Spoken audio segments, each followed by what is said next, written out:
بسم الله الرحمن الرحیم. د ننګرهار ولایت امنیه قمندانۍ مجاهدینو 3 تنه غله د غلا په محل نیولي دي. د ننګرهار ولایت د اولي امنیتي حوزې مجاهدینو د یادې حوزې په مربوطات کې هغه غله نیولي دي چې د ښار په مختلفو ساحو کې غلاوې کولې.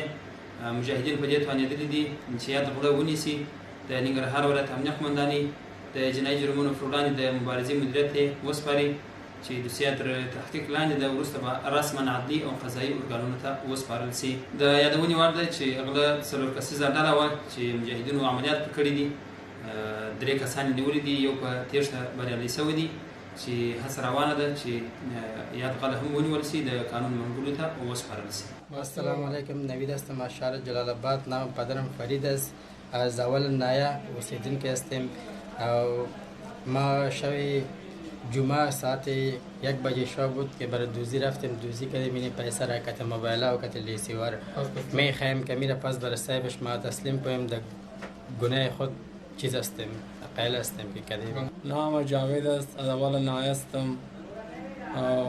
ما 11 بجه شب بود. ما 4 نفر بودیم. ما کلان سوا کردیم که ما از کارخانه اجیمل صاحب ما دوزی کردیم و مجبور بودیم.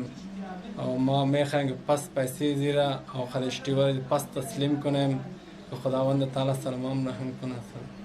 او 4 نفر نوید است، جاوید است، فراد است و رومان است. نام فرهاد است. نام پدرم حاجی محمد است. 3 نفر دوزی میکرد. ما در بغل صاحب بودم.